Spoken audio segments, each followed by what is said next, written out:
자, 베이징 동계올림픽이 이제 정말 한 달도 채 남지 않았습니다. 계속되는 코로나19 여파 속에서도 모두가 한마음으로 열심히 준비를 하고 있는데요. 그것만으로도 의미가 큰 올림픽이 아닌가 싶습니다. 오늘은 스포츠월드 이혜진 기자와 함께 베이징 동계올림픽 관련 내용 나눠보고자 합니다. 자, 투데이 하디슈 인터뷰 스포츠월드의 이혜진 기자, 안녕하세요. 네, 안녕하세요. 스포츠월드 이혜진 기자입니다. 예. 자, 일단 한 달 남짓 남은 이번 대회에 대해서 좀 간략히 설명을 좀 해주세요. 네, 전 세계의 겨울 축제죠. 베이징 올림픽이 오는 2월 4일 개막합니다. 예. 2018년 평창 또 2021년 도쿄를 잇는 3회 연속 올림픽 동북아시아 개최 마지막 대회입니다. 베이징은 2018년에 하계 올림픽을 연 기억이 있는데요. 예. 이번 올림픽 개최로 전 세계에서 유일하게 하계와 동계 올림픽을 모두 개최하는 도시가 됐습니다. 그렇네요. 대회 마스코트는 얼음 옷을 입은 판다를 형상화했는데요. 이름은 빙둔둔입니다. 예, 빙둔둔. 대회 슬로건은 함께하는 미래이고요. 이번 대회에는 스키, 빙상, 봅슬레이, 컬링, 아이스하키, 루지, 바이애슬론 등 7개 종목의 금메달 109개가 걸려 있습니다. 평창 때보다 금메달 7개가 늘었습니다. 네. 종목별로는 스키에 가장 많은 금메달이 걸려 있는데요. 총 55개의 금메달이 주인을 기다리고 있습니다. 한국은 이번 대회 6개 종목 또 60여 명의 선수가 출전할 예정입니다. 예. 우리 선수단도 그 필승을 다짐하며 마지막 담금질에 한창일 텐데요. G30 미디어데이 현장에도 다녀오셨다고 들었어요? 네, 지난 5일이었습니다. 진천 국가대표 선수촌에서 2022 베이징 동계올림픽 G30 미디어데이가 열렸습니다. 이 자리에는 이기흥 대한체육회장을 비롯해 윤홍궁 선수단장 또 유인탁 선수촌장 또 국가대표 선수 및 지도자 등이 참석해 자리를 빛냈습니다. 사실 그동안 정말 쉽지 않은 과정을 밟아왔는데요. 네. 선수들의 경우 코로나19 확산으로 훈련에 차질을 빚기도 했고요. 또 한동안 국제대회에 나서지 못하면서 실전 감각에 대한 우려 섞인 목소리가 나오기도 했습니다. 네. 여기에 미국을 필두로 일부 서방 국가들이 외교적 보이콧을 선언하면서 좀 분위기 또한 뒤숭숭했던 상황인데요. 선수들은 이런 외적인 요소에 흔들리기보다는 좀 중심을 잡기 위해 노력하는 모습이었습니다. 네. 중심을 잡기 위해서 선수들도 상당히 노력은 하고 있지만 이게 여러 가지 악재가 많았기 때문일까요? 그 대한체육회가 발표한 그 목표치가 예년보다 조금 낮아진 듯한 그런 인상을 주더라고요. 네, 대한체육회는 이번 베이징 올림픽에서의 목표를 금메달 1개에서 2개, 종합순위 15위권으로 설정을 했습니다. 말씀하신 것처럼 앞선 대회들을 떠올려 봤을 때 조금은 좀 낮게 느껴지기도 하거든요. 예. 직전 대회였던 2018년 평창 대회 때만 하더라도 금메달 5개로 종합순위 7위에 올랐습니다. 이기흥 대한체육회장은 이를 현실을 반영한 수치라고 설명을 했습니다. 예. 여러 가지 상황을 고려해서 정했다 이렇게 얘기를 하면서 물론 더 따면 좋은 일이다. 스노보드, 컬링 등에서도 좋은 성적을 내주면 입상이 가능하지 않을까 싶다 이렇게 얘기를 했습니다. 사실 이런 것들이 선수들 입장에서는 조금은 실망스럽게 느껴질 수도 있지 않을까 싶었는데요. 오히려 좀 각오를 단단히 다지는 모습이었습니다. 스피드 스케이팅 여자 대표팀 김보름 선수는 선수들은 모두 개인 목표를 세우고 대회에 임하기 때문에 다른 목표는 큰 의미가 없다고 생각한다. 스스로 어떤 목표를 세웠고 또 어떻게 달성하고 싶은지 그게 가장 중요하다고 강조했습니다. 또 쇼트트랙의 최민정 선수는 생각하기 나름인 것 같다. 부담이 줄어드는 부분도 있다. 기대 이상의 좋은 성적을 내면 기쁨 또한 배가 되지 않을까 싶다. 이렇게 목소리를 높였습니다. 예. 대한체육회의 그 목표치가 낮아진 데는 아무래도 쇼트트랙 영향도 있을 것 같은데, 최근에 그 내용을 겪었지 않습니까? 분위기는 좀 어떤가요, 지금? 네, 쇼트트랙은 자타공인 한국의 효자 종목 중 하나인데요. 동계올림픽에서 딴 금메달만 24개입니다. 한국이 역대 동계올림픽에서 획득한 전체 금메달 수가 31개라는 점을 감안하면 더욱 놀라운 숫자입니다. 하지만 이번 대회를 앞두고 크게 흔들렸던 것이 사실입니다. 여자팀 간판 선수죠. 심석희 선수가 동료 욕설 및 비하 논란으로 자격정지 2개월 징계를 받았고요. 또 그에 앞서서 남자 대표팀 에이스였던 임효준 선수는 동성 후배 추행 사건으로 국가대표 자격을 박탈당한 뒤 중국으로 귀화했습니다. 또 대표팀을 이끌 적합한 그 감독을 찾지 못해서 좀 전임 코치 체제로 돌리기도 했거든요. 쇼트트랙 대표팀 맡은 곽윤기 선수는 사실 그 부분에 있어서 걱정을 많이 했다 이렇게 솔직하게 말하면서도 요즘 어린 선수들 보면 정말 공과 사가 명확하다. 훈련할 때만큼은 몰입도가 강하더라. 오히려 내가 많이 배우고 있다 이렇게 밝혔습니다. 자, 뭐 잠깐 그 이야기가 나온 김에 심석희 선수에 대해서도 좀 짚고 가면 좋을 것 같은데요. 현재 어떤 상황인가요? 어떻게 뭐 베이징에 갈 수 있나요? 네, 아직은 조금 지켜봐야 할 듯합니다. 심석희 선수는 앞서 한 코치와 나눈 사적 메시지가 공개되면서 논란의 중심에 섰습니다.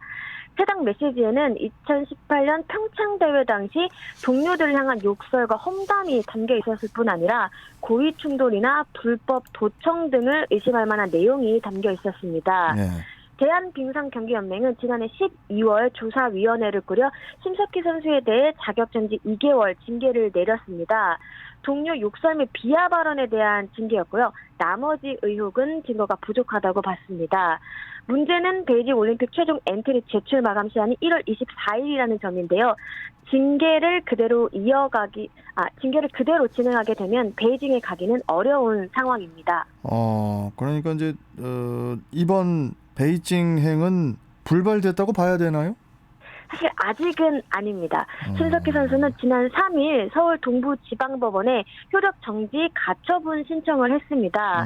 법원의 신문기일은 오늘 12일입니다. 일단 심석희 측은 사적으로 나눈 메시지가 악의적으로 유포가 됐다는 점, 또 이미 3년이라는 시간이 지났다는 점 등을 강조할 것으로 보입니다. 만약에 법원이 심석희 선수의 가처분 신청을 인용하면 징계가 중단이 되는데요. 그에 따라 선수 자격도 바로 회복이 됩니다. 다만 그렇다고 무조건 베이징에 갈 수 있는 것은 아닌데요.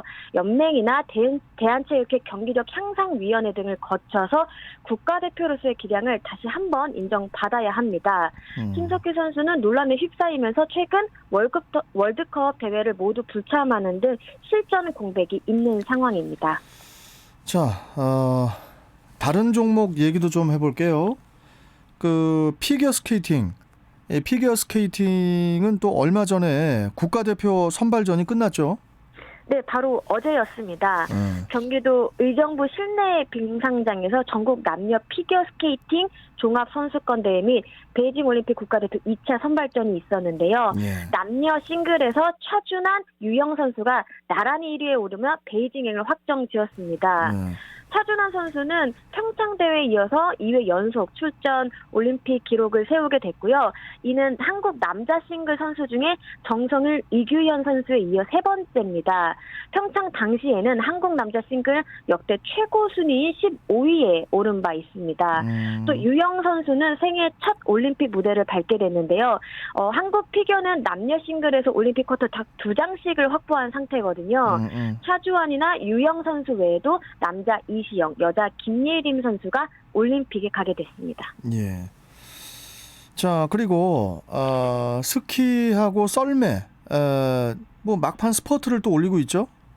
네, 스노보드 이상호 선수는 최근 좋은 흐름을 이어가고 있습니다. 이번 시즌 국제스키연맹 스노보드 월드컵에서 금메달 1개와 은메달 2개를 목에 걸며 종합랭킹 1위로 부활을 했습니다. 이상호 선수는 눈이 쌓인 정선 대추밭에서 스노보드를 시작했다고 해서 대추보이라는 별명을 얻었는데요. 그래요? 평창 올림픽에서는 한국 최초 스키 종목 메달을 따내기도 했습니다. 이번 대회에서도 또 어떤 경기력을 보여줄지 관심이 쏠리고 있습니다.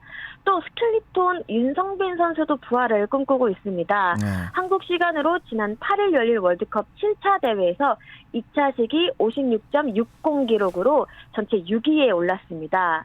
원래대로라면 스켈레톤은 1차, 2차 시기를 합산해 순위를 매기는데요.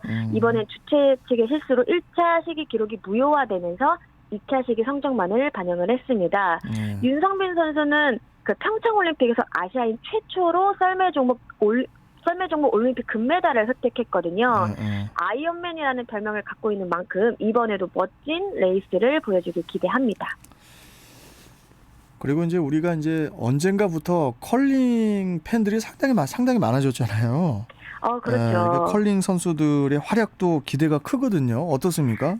네, 특히 여자 컬링 4인조 팀팀에 대한 많은 분들의 기대가 클 텐데요. 그러니까요. 평창 올림픽 당시 깜짝 은메달을 따면서 전 국민에게 감동을 안겼습니다. 네. 이번 베이징 올림픽에서 다시 한번 기쁨을 재현하겠다 이런 각오입니다.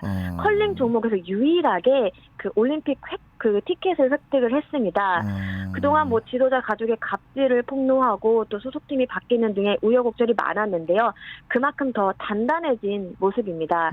또 뭐 힘들었던 지난날의 얽매이기보다는 눈앞에 대회에만 집중하겠다 이렇게 강조를 했는데요.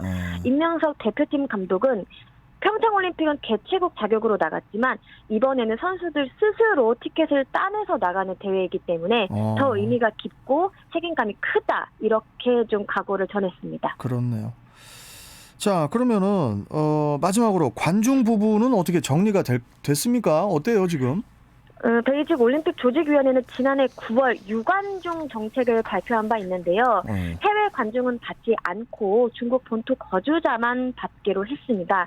하지만 정확한 관중 수요 규모나 또 티켓 판매 계획 등에서는 아직도 공개를 하고 있지 않거든요. 그만큼 조직위원회가 관중 입장을 두고 좀 고심하고 있다. 이렇게 풀이를 할 수 있겠습니다. 일각에선 변이 바이러스 오미크론이 세계적으로 확산되고 있는 만큼 무관중으로 전환할 수도 있다. 이렇게 보고 있습니다. 실제로 중국에서도 지금 코로나19 확진자가 계속 나오고 있거든요. 최근엔 집단 감염이 일어난 산시 성시안에는 전면 봉쇄령이 내려지기도 했습니다. 이게 요새 그 이렇게 이혜진 기자 네. 메타버스 시대잖아요. 네, 그렇습니다. 그러니까 이게 관중을 꼭 이렇게 실제 관중을 이렇게 입장시키지 말고 위험하니까 메타버스로 해가지고 객석을 다 화면으로 이렇게 좀 전광판 멋있게 이렇게 만들어서 세계의 각국의 그 응원단들이 그 화면 안에서 막 같이 응원하는 그런 기술을 좀 구사해봐도 참 좋지 않을까 이런 생각도 들어요. 예, 뭐 관중이 없다고 해서 무관중으로 경기를 하면 그 선수들도 솔직히 힘도 떨어지고, 좀 그런 걸 좀 이용할 만도 한데 지금쯤이면, 아무튼 조금 좀 그게 아쉬운데 여하튼 뭐 관중도 관중이지만은 선수 포함해서 모두의 안전이 또 제일 중요하기 때문에 방역 올림픽으로서 더 완벽을 기하기를 바라봅니다. 자, 오늘 말씀 여기까지 듣고 또 뵙겠습니다. 고맙습니다. 네, 감사합니다. 네, 자 스포츠월드 야구 전문 이혜진 기자였습니다.